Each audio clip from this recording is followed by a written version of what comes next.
오늘 우리가 함께 읽은 이 말씀의 배경은 유월절과 무교절이라는 절기, 명절입니다. 오늘 읽은 본문 12절을 다시 한번 보세요. 무교절의 첫날 곧 유월절 양 잡는 날에 제자들이 예수께 여짜오되 우리가 어디로 가서 선생님께서 유월절 음식을 잡수시게 준비하기를 원하시나이까 하매.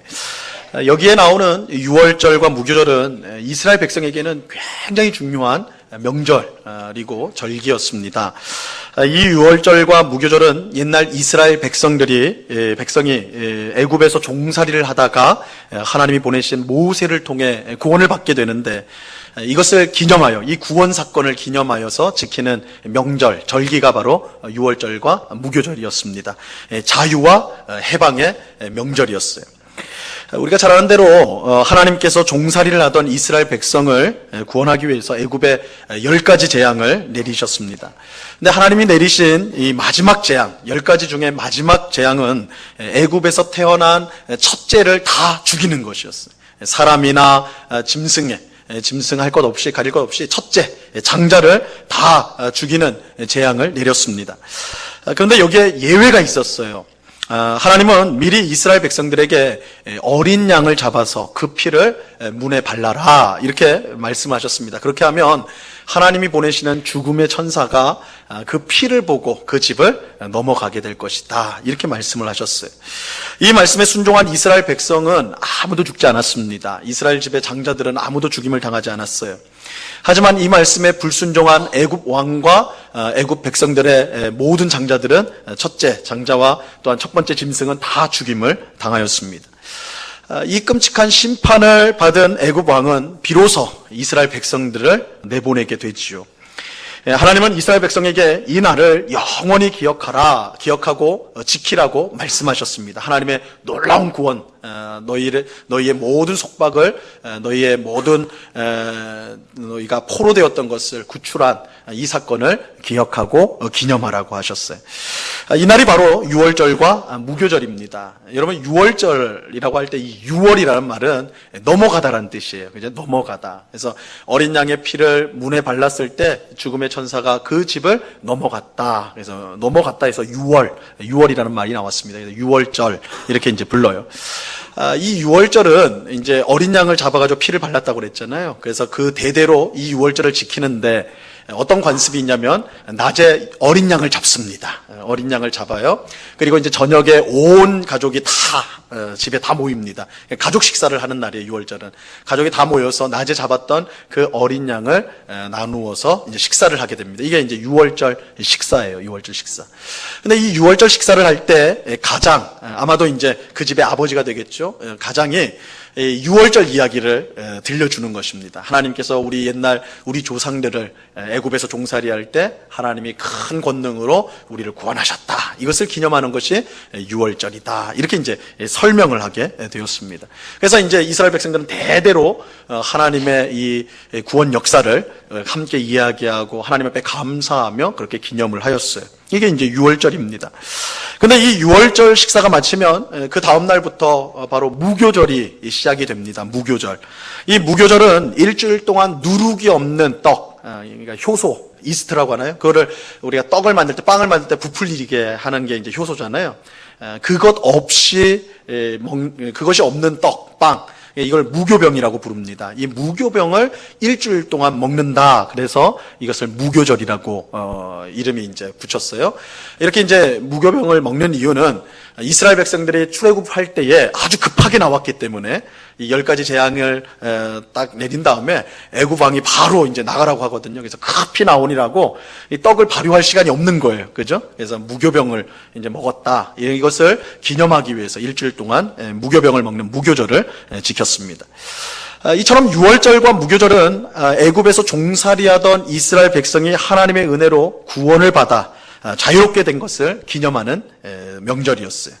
그 어떤 명절보다 중요하게 여겼고 그래서 이때는 전 세계에 흩어진 유대인들이 다 예루살렘으로 모입니다. 예루살렘 모여서 유월절을 함께 즐거워하고 기뻐하는 그래서 그 모일 때 어떤 기대감이 있었겠어요. 6월절은 어떤 날이라고 했습니까? 해방과 자유의 날. 예수님 당시에 이스라엘은 로마 제국의 지배를 받고 있었거든요. 그러니까 유대인들이 예루살렘에 모이면서 어떤 기대감이 있었겠어요. 우리도 옛 조상들처럼 그들이 애굽의 속박을 받고 있을 때 6월절을 통해서 구원을 받았는데 우리도 하나님께서 로마 제국을 물리치고 우리를 자유케 할 것이다. 이런 기대를 가지고 유대인들이 예루살렘 성으로 온 세계에 있는 유대인들이 다 모이는 그런 절기가 바로 이 6월절과 무교절이었어요. 그러니까 이스라엘 백성들에게는 참으로 소망이 넘치고 기대가 넘치는 명절이었고, 반면에 그들을 다스리고 있었던 로마 군대는 어땠겠습니까? 굉장히 불안한 날이에요. 그죠? 언제 이게 사고가 날지 모르는, 밀란이 날지 모르는 이스라엘 백성들이 막 모여드니까, 그래서 그때는 총독도, 로마 총독이 원래 예루살렘에 있지 않았습니다. 가이사랴라는 다른 지방에 있었는데, 이 절기 때는 예루살렘으로 왔어요. 혹시 무슨 문제가 일어날지 모른다. 그래서 우리가 보는 것처럼 나중에 보겠지만 예수님이 재판을 받을 때 로마 총독한테, 빌라도한테 재판을 받죠. 그게 이미 로마 총독이 예루살렘 성에 와 있는 시기이기 때문에 그렇게 된 거예요. 어쨌든 유대인 황찬 명절이었던 반면에 로마인들에게는 이게 무슨 일이 일어날까 두려운 아주. 오늘 본문에 보면 제자들이요, 예수님께 6월절 식사를 어디서 준비할 것입니까? 어디서 준비할까요? 이렇게 묻는 것으로 시작을 하고 있어요.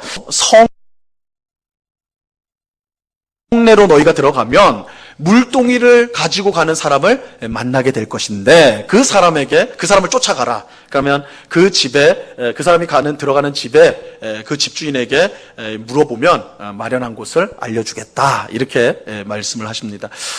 이 말씀 보면 우리가 이거 참 신비하다. 예수님께서 다 기적적으로 이렇게 하셨구나 이렇게 생각하기 쉬운데, 사실 그렇게 보기보다는 예수님께서 이미 예루살렘 성 안에 있는 어떤 사람과 만나셔서 그로 하여금 6월절 식사를 준비하도록, 장소와 여건을 준비하도록 이미 부탁을 했다라는 것을 알 수가, 그렇게 생각하는 것이 더 낫습니다. 예수님께서 그렇게 미리 준비하신 이유가 있어요. 그것은 우리가 지난주에 살펴봤던 것처럼 벌써 대제사장들과 서기관들이 예수님을 죽일 그런 계략을 갖고 있었습니다. 예수님 그걸 아셨어요. 근데 예수님이 가는 곳마다 사람들이 많이 모여들었거든요. 그러니까 예수님이 발각되기가 너무 쉬웠습니다. 그래서 예수님이 제자들과 6월절 식사, 이게 굉장히 중요한 의미가 있기 때문에 6월절 식사를 반드시 해야 됐기 때문에, 그래서 어떻게 보면 사람 눈에 띄지 않고 6월절 식사하는 곳을 마련해야 됐어요. 그래서 미리 준비를 한 겁니다. 그래서 물동이를 지고 가는 남자라는 것은 하나의 암호와도 같은 거예요. 왜냐하면 당시에 남자들은 물동이를 가지고 가지 않았습니다. 유대인 남자들은 물동이를 가지고 다니지 않고 가죽 부대를 들고 다녔어요. 그러니까 여러분 생각해 보세요. 남자들은 보통에서는 물동이를 안 들고 다니는데 물동이를 들고 다니는 사람이 있다. 그러면 눈에 확 띌 거 아니에요. 그죠? 그러니까 제자들이 딱 들어갔을 때 물동이를 가지고 있는 사람을 바로 알 수 있었던 것은 그러한 이유 때문에 그래요. 그러니까 암호와 같은 거예요. 그래서 이 제자들이 성내에 들어가서 물동이를 가지고 가는 사람을 만났고 그 집에 가가지고 이제 6월절 식사를 준비하게 됩니다. 그리고 이제 예수님이 이제 나머지 제자들을 데리고 이제 함께 그곳에 가서 식사를 하게 되는 것이죠. 근데 우리는 여기서 이제 한 가지 사실을 좀 짚고 넘어갈 필요가 있어요. 그것은 예수님과 제자들의 6월절 식사가 일반 이스라엘 백성의 6월절 식사와는 차이가 있었다는 것입니다. 보통의 식사하고 차이가 있었어요. 어떤 점에서 차이가 있냐면 날짜가 달랐어요. 시기가 달랐습니다.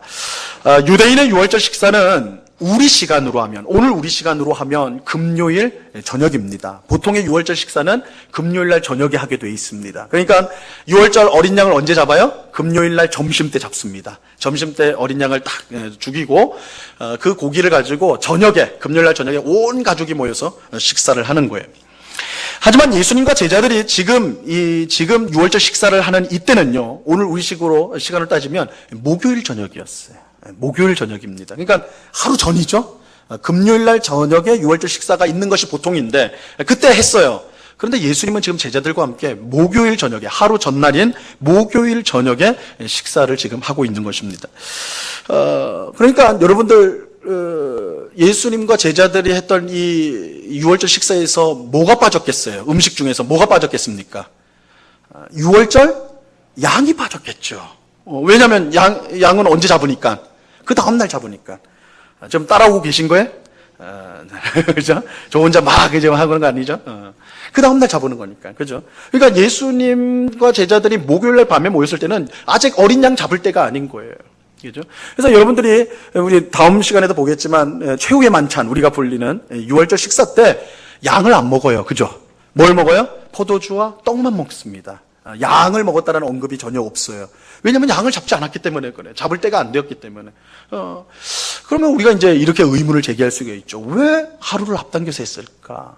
다 6월절 식사는 금요일 밤에 하는 건데 왜 목요일 밤에 예수님께서 이렇게 하셨을까? 사실은 제자들이 예수님께 6월절 식사를 어디서 준비할까요? 이렇게 하루 전에 물은 거예요. 목요일 날 이렇게 물은 것은 이 준비하는 시간이 걸리기 때문에 그러니까 내일 식사를 할 걸 생각하고 준비한 거였거든요.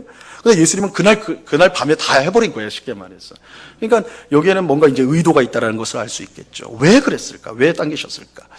우리는 그 이유를 세례자 요한이 예수님을 처음 보고 한 말에서 찾을 수가 있어요. 요한복음 1장 35절과 36절 말씀입니다. 또 이튿날 요한이 자기 제자 중 두 사람과 함께 섰다가 예수께서 거니심을 보고 말하되 보라 하나님의 어린 양이로다. 세례자 요한이 예수님을 만나가지고 처음 한 말이 뭐예요? 보라 하나님의 어린 양이다. 왜 하나님의 어린 양이라고 했을까요? 왜 어린 양이라고 했을까요? 예수님 처음 봤는데 예수님 처음 보니까 저게 어린 양처럼 참 귀엽게 생겨서 그렇게 했을까요? 처음 만난 사람한테 양 같다고 그러면 그거 이상한 말이죠. 그죠?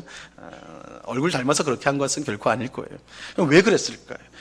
성령께서 세례자 요한에게 예수님이 누구신가에 대해서 특별한 지식을 알려줬다고 볼 수가 있겠죠. 성령께서 세례자 요한을 통해서 이 예수가 누구냐, 우리 모든 죄인들의 죄를 대신 짊어지고 십자가에서 죽임을 당해야 될, 제물로서 죽임을 당할 어린 양이다. 6월절 어린 양이다. 이런 의미로 하나님의 어린 양이다. 이렇게 고백을 한 거예요. 사도 바울은 더 분명하게 말씀을 합니다. 고린도전서 5장 7절 말씀입니다. 이 말씀 같이 한번 읽어볼까요? 시작. 너희는 누룩 없는 자인데 새 덩어리가 되기 위하여 묵은 누룩을 내버리라. 우리의 6월절 양 곧 그리스도께서 희생되셨느니라. 사도 바울은 예수님을 뭐라고 불러요? 6월절 양이라고 불러요. 아예, 그죠? 우리의 6월절 양이라고 그렇게 부르고 있어요. 이처럼 세례자 요한과 사도 바울은 예수님이 6월절 양이다. 하나님의 어린 양, 6월절 양이라고 부르고 있어요. 근데 이 사실을 가장 잘 알고 있었던 분은 다름 아닌 예수님 자신이었어요. 예수님 자신이 6월절 어린 양이라는 것을, 6월절 양이라는 것을 스스로가 잘 알고 있었습니다. 마가복음 10장 45절 말씀인데요. 이렇게 말씀합니다. 인자가 온 것은, 여기서 인자는 예수님이에요. 자신이 말하는 거예요. 인자가 온 것은 섬김을 받으려 함이 아니라 도리어 섬기려 하고 자기 목숨을 많은 사람의 대속물로 주려 함이로다. 자신의 목숨을 많은 사람들의 대속물로 준다. 대속물은 제물로 준다는 거 아닙니까? 그죠? 마치 6월절 때 어린 양을 죽여서 그 피를 바름으로써 그 희생을 통해서 이스라엘 백성들이 구원을 받았던 것처럼 예수님은 죄인들을 구원하기 위해서 자기가 피를 흘려야 될 제물이라고 지금 말씀하고 있는 거예요. 옛 이스라엘 백성들은 어린 양의 피로 애굽의 지배에서 구원을 받았는데 이제 우리들은 어린 양이신 예수님의 피로 죄의 지배에서 구원을 받게 되는 것입니다. 이것이 바로 예수님께서 어린 양을 잡기 전날 제자들과 6월절 식사를 먼저 하신 이유입니다. 왜냐하면 다음날 어린 양을 잡을 것인데, 그죠? 다음날 금요일날 점심때 오후에 잡는단 말이에요. 그런데 그 오후에 잡힐 어린 양이 누구예요? 자기 자신이에요. 예수님 자신이에요. 그래서 예수님이 제자들과 함께 이 6월절 식사를 할 때는 어린 양이 있을 수가 없는 거예요. 양을 먹을 수가 없는 거예요. 왜냐하면 그 다음날 자신이 제물로 드려져야 되기 때문에. 그래서 실제로 예수님은 우리 시간으로 말하면 금요일날 오후 3시에 십자가에서 죽으시죠. 어린 양을 잡을 때 예수님은 십자가에서 돌아가시게 됩니다. 예수님께서 우리를 구원하기 위해 6월절 어린 양이 되신 것입니다. 예수님은 이처럼 때일은 6월절 식사를 준비하게 하시고, 그죠? 자신이 이제 6월절 어린 양이기 때문에, 그래서 때일은 식사를 준비하게 하시고, 제자들과 함께 이제 식사를 하십니다. 근데 그 자리에서요, 아주 충격적인 말씀을 하세요. 식사를 하다가 아주 충격적인 말씀을 하십니다. 18절 말씀입니다. 18절 다 같이 읽습니다. 시작. 다 앉아 먹을 때에 예수께서 이르시되 내가 진실로 너희에게 이르노니 너희 중에 한 사람 곧 나와 함께 먹는 자가 나를 팔리라 하신대. 이 말씀은 매우 충격적인 말씀이죠. 왜냐하면 12제자 중에 한 사람, 제자 중 한 사람이 나를 팔게 되어서 내가 죽게 된다, 이렇게 말씀하셨기 때문이에요. 물론 이미 답을 알고 있는 우리들은 이 말씀 하나도 놀랍지 않습니다. 그죠? 여러분들 성경 읽으면서 이 말씀 읽어서 놀랐어요? 안 놀랐을 거라고요. 우린 답을 알고 있으니까. 이미 가룟 유다가 대제사장들을 찾아가서 내가 예수를 넘길 테니까 돈을 달라, 이렇게 한 것, 약속한 것을 우리는 이미 알고 있어서 전혀 놀랍지 않아요. 하지만 그 자리에 있던 사람 중에 가룟 유다를 제외하고는 그 어떤 제자도 이 사실을 아는 사람이 없었어요. 이 모두는, 이 제자들은 적어도 지금까지는, 지금 이 시간까지는 예수님을 위해 우리의 목숨을 바치겠습니다 하고 있는 상황이었어요. 그런데 그런 제자들을 향해서 예수님이 뭐라고 그래요? 너희 중에 한 명이 나를 팔 거다. 너희 중에 한 명이 나를 팔 거다. 이게 굉장히 충격적인 말이 아닐 수 없어요. 예수님이요, 제자들에게 너희 중에 한 사람이 나를 팔 거다라고 말씀하실 때 그냥 너희 중에 한 사람이 팔 거다 이렇게만 말씀하지 않고 덧붙였어요. 나와 함께 먹는 자가 나를 팔 것이다. 나와 함께 먹는 자. 이 나와 함께 먹는 자라는 것은요, 의미 있는 말씀이에요. 단순히 그 자리가 식탁 자리였기 때문에 덧붙이신 말씀이 아니라 의미 있는 말씀입니다. 여러분, 나와 함께 먹는 자, 즉 식탁을 같이 한다는 것은요, 그 사이가 매우 가깝다는 뜻이에요. 식탁을 같이 한다는 것은. 여러분, 오늘날도 마찬가지죠. 여러분들 길 가다가 아무 사람, 마음에 드는 사람 딱 잡아서 오늘 저녁 한번 먹읍시다, 이런 사람 없죠? 여러분 해보신 적 있으세요? 미친 사람의 소리 듣겠죠? 식사 그렇게 하는 거 아니에요, 그죠? 나 좋은 사람, 어쩔 수 없이 잘 모르는 사람하고 식사할 때도 물론 있겠지만, 우리가 주도적으로 식사를 한다고 할 때는 나랑 친한 사람, 잘 아는 사람, 그죠? 그런 사람하고 식사하는 것이 보통일 거예요. 근데 예수님 당시는 더 심했어요. 이 식사라는 것은요, 아무하고나 식사하지 않았습니다. 사회적 지위가 맞아야 돼요. 그러니까 내 수준에 맞는 사람하고 하는 거예요. 그리고 그 우정이 아주 깊은 사람, 서로 신뢰할 만한 사람들만이 함께 식사를 나누었다고요. 그러니까 나와 함께 식탁에 있다, 나와 함께 먹는 자다라는 표현은 정말 나와 가깝다, 정말 나와 신뢰할 만하다, 정말 깊은 우정을 나누고 있는 사이다라는 뜻이에요. 여러분, 워런 버핏이라는 사람 들어보셨어요? 워런 버핏. 뉴스에 이제 간혹 나오는 사람인데, 올해 88세 된 미국의 기업가입니다. 이 사람 별명이 투자의 귀재예요. 투자의 귀재. 손 대는 것마다 엄청나게 이제 성공을 해서, 특별히 이제 주식을 잘하는 사람인데, 이 주식하다가 안 되는 사람들 참 많지 않습니까? 근데 이 사람은 되는 데마다 잘 됐어요. 그래서 미다스의 손이다라는 별명도 있어요. 손 대마다 금으로 변하니까. 그러니까 여러분들, 이 사람의 말 한마디 들으려고 사람들이 줄을 서요. 그죠? 이 사람이 뭐에 투자해라, 이 말만 들으면 이건 부자 되는 따놓은 당상이 돼버리는 거니까. 그래서 수많은 사람이 줄을 서서 그 사람의 그 사람 말에 촉각을 세운다고요. 그래서 이 사람이 좀 재밌는 거를 해요. 뭘 하냐면, 자기와 점심 식사 하는 것을 경매에 붙였어요. 경매. 매년. 나와, 자기를 워낙 사람들이 많이 찾아와가지고, 시간 좀 내달라고 하는데, 다 할 수 있습니까? 근데 이제, 한 가지 이제 아이디어를 낸 거예요. 그럼 나랑 점심 식사하는데 돈 내고 해라. 한 거예요. 올해도 이제 그 점심 약속을 경매를 통해서 산 사람이 있어요. 얼마에 산 줄 아세요? 제가 뉴스를 보니까 54억. 별로 놀라지도 않는 거 보니까, 그 정도 주면, 54억이래요. 점심 식사. 음식이 54억이라는 게 아니에요. 그 스테이크 먹는 거라는데, 그러니까 그 사람하고 같이 한 3-4시간 같이 앉아있는 값이 54억이에요, 54억. 되게 대단한 거죠. 그죠? 그 경매 학은 사람이 너무 기뻐가지고, 그랬다고 그래요. 그러니까 그 사람이 얼마나 위상이 있는가, 그죠? 그걸 보여주죠. 근데 이제 그 54억이라는 돈은 자기를 위해서 쓰는 건 아니라고 그래요. 자선단체에 다 기부해가지고 좋은 일에 쓴다고 합니다. 여러분, 어쨌든요, 어떤 사람과 식사를 한다는 것, 그것은 우리가 보통 생각하는 것처럼 그냥 평범한 것이 아니라 그 속에 깊은 의미가 있어요. 훨씬 깊은 의미가 있는데, 예수님께서 지금 12제자를 향해서 나와 함께 먹는 자라고 표현한 것도 마찬가지예요. 예수님이 12제자를 얼마나 믿고 사랑하는지를 잘 보여주는 거예요. 그죠? 나와 함께 먹는 자. 정말 내가 신뢰하고 정말 내가 사랑하는 친구들인 너희 중에 한 명이 나를 팔 것이다. 충격적인 말이에요. 충격적인. 그래서 제자들은요, 근심하면서요, 한 명씩 예수님께 묻기 시작합니다. 19절 말씀 보세요, 19절.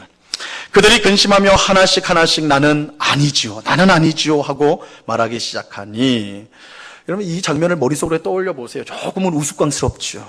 제자들이 다 큰 어른이란 말이에요. 근데 다 큰 어른이 예수님이 너희 중 하나가 나를 팔 거다 그러니까 한 명씩 돌아오면서 예수님 저는 아니죠.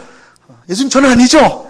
이거 유치원에서 누가 잘못했어, 누가 이거 무릎 엎질렀어 그러면 저 아닌데요, 저 아닌데요. 이게 되게 비슷하잖아요. 제자들이 너무 당황한 거예요 지금. 맛있는 유월절 식사, 소망에 차서 기대에 차서 식사를 하고 있는데 갑자기 예수님이 너희 중에 나를 한 명이 팔 거야 이렇게 하니까 너무 충격을 받은 거예요. 예수님 나 아니죠, 나 아니죠. 사색이 돼가지고 깜짝 놀라서 그렇게 하는 거예요. 근데 예수님은 그런 마음을 아는지 모르는지 더 이렇게 분명히 말씀하세요. 20절 보세요. 그들에게 이르시되 12 중에 하나 곧 나와 함께 그릇에 손을 넣는 자니라. 나와 함께 그릇에 손을 넣는 자라는 건 뭐예요? 정말 나랑 가까운 사람이 너희 중에 하나가 너희 중에 하나야. 이것을 더 강조하는 거예요.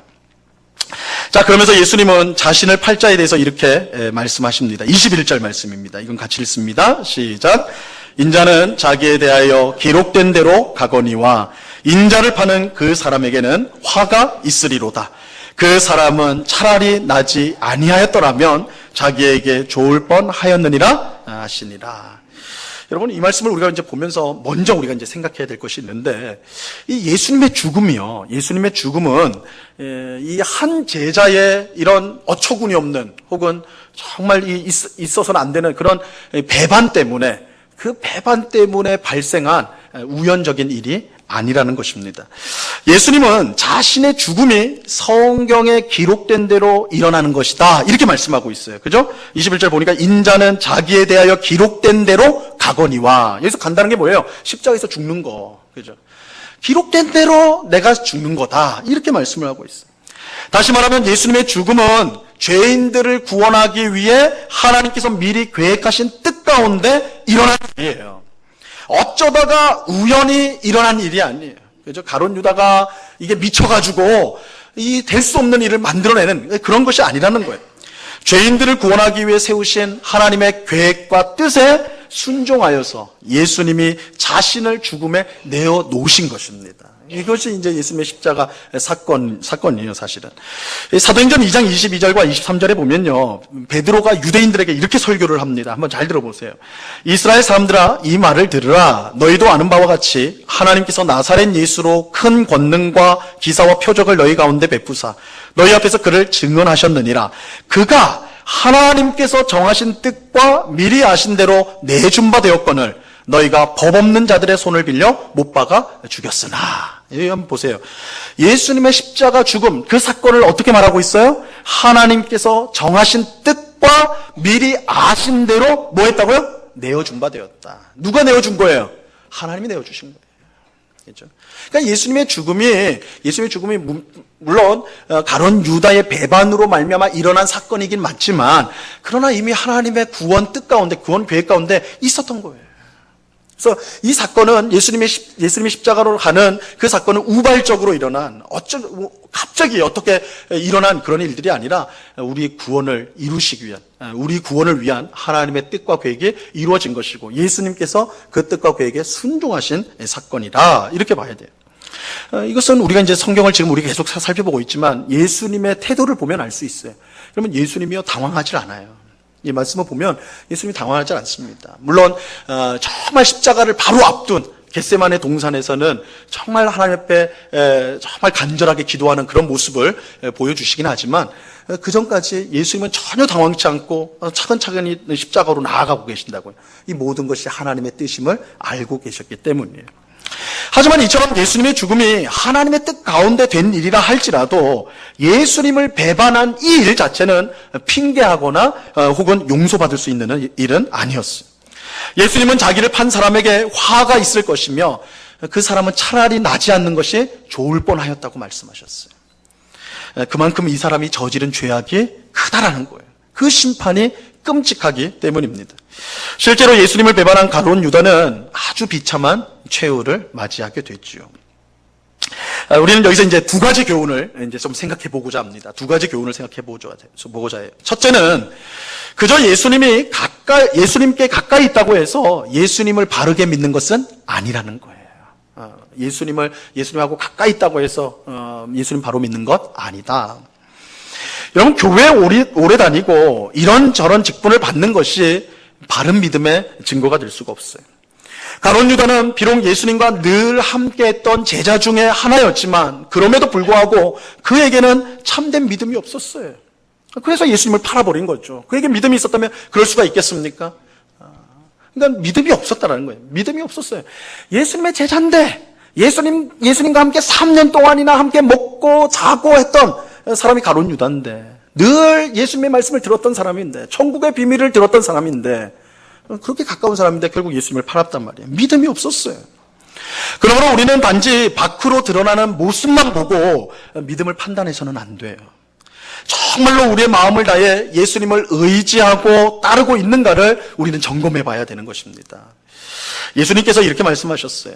주여 주여, 우리가 주의 이름으로 선지자 노릇을 하며 주의 이름으로 귀신을 쫓아내며 주의 이름으로 많은 권능을 행하였습니다. 이렇게 예수님 앞에서 말하는 사람들에게 예수님 뭐라고 하냐면, 내가 너희를 도무지 알지 못하니 불법을 행하는 자들아 내게서 떠나가라. 여러분, 이거 예수님 말씀이에요. 마태복음 7장에 나오는 예수님 말씀이에요. 주의 이름으로 선지자 노릇을 했다는 건 뭐예요? 내가 복음을 전하는 사람이었어요. 예수님, 제가 복음을 전한 거 아시잖아요. 이웃에게, 또 길거리에서 저 복음을 전했어요. 많은 권능을 했어요. 정말 내가 기도하니까 하나님께서 사람도 살려주시고 낫게도 하시고 그런 권능이 저를 통해서 일어났잖아요. 내가 주님의 이름으로 이런 일들도 했잖아요. 내가 주님을 위해서 얼마나 열심히 봉사했는지 몰라요. 주님을 위해 제가 살았잖아요. 예수님 뭐라고 그래요? 내가 도무지 너희 모르겠다. 도무지 너희 모르겠다. 내게서 떠나가라. 내게서 떠나가라. 외적인 모습만으로는 안 된다는 거예요. 외적인 모습만. 여러분, 이 세상 누구보다 예수님과 가까웠던 사람이 가룟 유다였어요. 그런데 영적으로 보면 예수님 누구보다도 멀리 있었던 사람이 가룟 유다였어요. 가룟 유다였어요. 여러분, 주일 예배 나오셨습니까? 너무 잘하신 거예요. 그죠? 여러분들 주일 예배 나오신 거 너무 잘하신 거예요. 일주일 동안 성경도 좀 읽으시고 기도도 하시고 봉사도 하신 거 너무너무 잘하신 거예요. 너무너무 잘하신 거예요. 여러분이 목사입니까? 장로입니까? 권사입니까? 안수집사입니까? 서리집사입니까? 그런 직분을 받으셨습니까? 너무 귀한 거예요. 너무 귀한 거예요. 하지만 그것이 우리가 가룟 유다가 아니라는 증거가 될 수 없어요. 우리가 가룟 유다가 아니라는 증거가 될 수 없어요. 예수님은 주여 주여 하는 사람이 천국에 들어가는 것이 아니라 오직 하나님의 뜻대로 행하는 사람이어야 들어간다라고 말씀하셨어요. 우리 마음의 중심이 하나님께 있어야 돼요. 여러분, 우리 마음의 중심이 하나님께 있어요. 이거는 다른 사람은 절대 몰라요. 우리 자신도 기만할 수 있어요, 사실은. 그러니까 잘 들여다봐요. 우리 마음의 중심이 하나님께 있는가? 하나님께 있어야 돼요. 하나님의 뜻이 우리의 생각과 뜻보다 언제나 앞서야 돼요. 하나님의 뜻 앞에서 내 뜻을 접을 줄 알아야 된다고요. 하나님의 영광을 나의 영광보다 더 사랑해야 돼요. 하나님 때문에 내 자존심이 조금 구겨져도 괜찮다고 생각해야 돼요. 그렇지 않으면 우리 또한 가룟 유다가 아니라고 확신할 수가 없어요. 여러분, 예수님을 보세요. 예수님은 하나님의 뜻을 따라 기꺼이 자신의 생명까지도 내놓으셨다고요. 그죠? 예수님 그러셨어요. 물론 이렇게 말씀드리면, 예수님은 하나님의 아들이었잖아요. 하나님의 아들이면 그 정도는 하는 거 아닙니까? 우린 하나님의 아들 아니잖아요. 이렇게 말할 수 있죠. 그런데 그렇게 말하면 안 돼요. 왜냐하면 예수님은 하나님의 아들이 맞기도 하지만 동시에 우리와 똑같은 사람이었어요. 우리에게 어려운 것은 예수님에게도 어려운 것이었어요. 히브리서 5장 7절에 보면요, 이렇게 말씀합니다. 같이 한번 읽어볼까요? 시작. 그는 육체에 계실 때에 자기를 죽음에서 능히 구원하실 이에게 심한 통곡과 눈물로 간구와 소원을 올렸고 그의 경건하심으로 말미암아 들으심을 얻었느니라. 여러분, 예수님이 심한 통곡과 눈물로 기도하셨다는 거 아세요? 하나님의 아들이니까 얼마나 고상하게 기도하셨을까. 우리처럼 악쓰고 기도하지 않으셨겠지. 그래요. 여기서 심한 통곡이라는 말은요, 온 몸의 힘을 다 짜내가지고 소리를 질렀다라는 거예요. 예수님이 여러분 소리를 질렀어요. 소리. 여러분 언제 소리 지릅니까? 우린 보통 때는 소리 안 질러요. 그죠? 이성적일 때는 소리 안 질러요. 근데 너무 답답하고 정말 내 힘으로 안 되는, 감당이 안 되는 일을 만났을 때, 내가 뭘 할 수가 없을 때, 그때 뭐가 튀어나오는 거예요? 소리가 튀어나와, 소리 지르는 거예요. 악소리가 나오는 거예요. 그죠? 예수님이 그렇다는 거예요. 예수님이 심한 통곡을 하셨다. 예수님에게도 우리가 똑같이 답답하고 정말 견딜 수 없는 그런 일들을 당한 거예요. 소리 지르면서 기도를 했다라고 지금 말씀하고 있는 거예요. 하지만 그럼에도 불구하고요, 예수님은 언제나 하나님께 순종하였습니다. 하나님의 뜻을 자신의 뜻보다 귀하게 여겼기 때문에 그래요. 하나님은 그런 예수님을 귀하게 여기셨고 영원한 구원의 근원으로 삼으시죠. 히브리서 5장 8절과 9절에 보면 그가 아들이시면서도 받으신 고난으로 순종함을 배워서 온전하게 되셨은즉 자기에게 순종하는 모든 자에게 영원한 구원의 근원이 되셨다 말씀하잖아요. 여러분, 우리 앞에는요, 가룟 유다의 길과 예수님의 길이 있어요. 그렇죠? 가룟 유다의 길과 예수님의 길이 있어요. 여러분, 우리는 어떤 길을 택해야 될까요? 분명 예수님의 길은 쉽지 않아요. 예수님의 길은 쉽지 않습니다. 예수님처럼 답답하여 소리를 질러야 할 때도 있어요. 내가 원하는 것을 포기하면서 하나님을 따라야 될 때가 있어요. 그게 십자가의 길이니까. 우리의 모든 것을 내려놓고 주님을 따라야 될 때가 있단 말이에요. 그럼에도 불구하고 이 길이, 예수님의 길이 힘들다 할지라도 우리는 그 길로 가야 돼요. 그 길로 가야 돼요. 예수님이 가신 길로 가야 우리가 정말로 원하는 목적지에 도달할 수 있기 때문에 그래요. 가룟 유다의 길은요, 넓고 편한 길이에요. 자기 마음의 정욕대로 행하면 돼요. 내 마음의 욕심대로 행하면 돼요. 내 이익을 따라서 선택하고 따르면 돼요. 너무너무 쉬운 길이에요. 그래서 유혹이 돼요. 나 그 길로 가고 싶단 말이에요. 근데 그 길로 가면 안 돼요. 왜요? 그 길 끝에 뭐가 있어요? 멸망이 있잖아요. 가룟 유다가 어떤 최후를 맞이했는지 우리 너무나 잘 알고 있잖아요. 망하는 거예요. 망하는 길이에요. 그 길을 과정이 편하다고 해서 내 마음이 즐겁다고 해서 그 길로 걸어가는 것은 미련한 일이란 말이에요. 미련한 일이에요. 여러분, 우리는 어느 길로 가야 되는 겁니까? 어느 길로 가야 돼요? 여러분은 지금 어느 길에 서 있습니까? 여러분, 가룟 유다의 길에 그 근처에 근처에 그냥 서 있는 거 아니에요? 우린 정말 예수님께서 걸어가신 그 길로 가고 있습니까? 우리가 정말 가야 될 길이 무엇인가? 그죠? 우리는 예수님이 걸어가신 순종의 길로 나가야 하는 것입니다. 둘째로, 예수님은요, 끝까지 가룟 유다를 포기하지 않았다는 사실이에요. 예수님은 끝까지 가룟 유다를 포기하지 않았다. 예수님은 가룟 유다가 자신을 팔 것을 이미 알고 계셨어요. 예수님은 알고 계셨어요. 그런데도 예수님은 유월절 식사를 하는 중에 제자들에게 너희 중 하나가 나를 팔 것이라, 나와 함께 식사를 하는 너희 중에 하나가 나를 팔 것이라 이렇게 말씀하셨어요. 사실 이때 상황은요, 엎질러진 물과 같아요. 이미 끝났어요. 그죠? 가룟 유다의 마음을 확고해요. 실제로 가룟 유다는 그 식사하는 중에 도중에 나가버려서 대제사장들에게 가서 예수님이 감람산으로 간답니다. 이 밀고를 해요. 알려준단 말이에요. 그래서 감람산에서 체포가 되죠. 바로 가룟 유다는 이미 마음에 확정을 하고 있었어요. 그런데도 불구하고 예수님이 이 말씀을 하셨단 말이에요. 예수님이 이 말씀하실 때 다른 제자들이요, 사실 다른 제자들이 다 겁을 먹었잖아요. 그죠? 가룟 유다야 자기는 그렇게 결정을 했으니까 그런 거고, 근데 나머지 11명의 제자들은 다 불안한 거예요. 내가 그러면 어쩌나. 나는 아니죠. 이렇게 말을 하잖아요. 그죠? 만약에 예수님이 제자들을 다 공포에 넣고자 했다면 몰라도 그것이 아닌 이상은 이 말을 할 필요가 없는 것이죠, 사실은. 왜냐하면 이미 가룟 유다는 확정이 됐고 자기가 하겠다고 완전히 그런 다 결정이 된 상태고, 나머지 제자들한테 일부러 겁을 줘봤자 뭐 어떻게 될 수 있는 게 아니니까. 그렇다면 예수님이 왜 그렇게 하셨을까? 왜 이런 어떻게 보면 쓸데없는 말처럼 보이는 건 이 말을 하셨을까? 그 의도가 있어요. 예수님이 끝까지 가룟 유다를 포기하지 않았기 때문에 그래요. 물론 예수님은 가룟 유다의 배반이 이미 성경에 기록된 일로서 하나님의 뜻 가운데 있다는 것을 잘 알고 계셨어요. 예수님 잘 알고, 이 일이 일어나야 된다는 것을 너무나 잘 알고 있었어요. 하지만 그렇다고 해서 포기할 수가 없었다는 거예요. 예수님에게는 포기할 수가 없었어요. 예수님은 어찌하든지 가룟 유다가 돌아오기를 바라셨어요. 예수님은 가룟 유다가 멸망의 길에서 돌아오기를 애타게 바라셨던 것입니다. 그래서 아무 의미가 없는 말씀 같지만 너희 중에 한 사람 곧 나와 함께 먹는 자가 나를 팔 것이라, 이 말씀을 일부러 하신 거예요. 일부러. 이 말씀을 누구를 향해 하셨겠어요? 나머지 제자들이 아니라 가룟 유다에게 하신 거죠. 가룟 유다만이 알고 있으니까 유다에게 한 말이에요.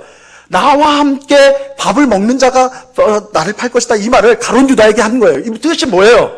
함께 식사하는 자라는 뜻이 뭐라고 그랬어요? 내가 사랑하는 사람, 내가 너무 아끼는 사람, 내가 신뢰하는 사람. 그러니까 가룟 유다에게 이 말씀하면서 어떤 뜻으로 하신 거예요? 내가 너 사랑하지 않니? 내가 너를 신뢰하지 않니?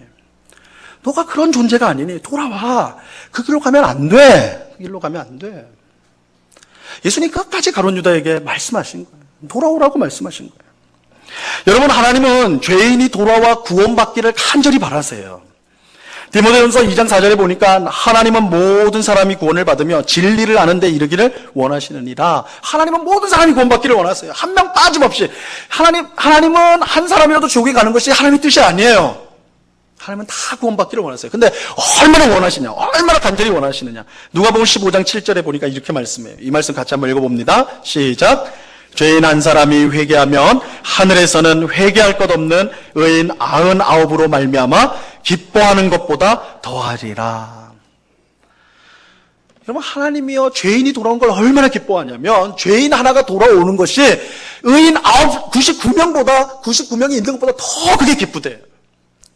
여러분, 하나님의 은혜와 사랑을 이것보다 더 잘 보여주는 말이 어디 있어요? 형편없고 가치 없고 그냥 쓰레기 같은 그 죄인이, 그 한 명이 돌아오는 게요, 천국에 있는 99명보다 더 좋대요. 하나님은 더 기쁘다고 말씀하세요.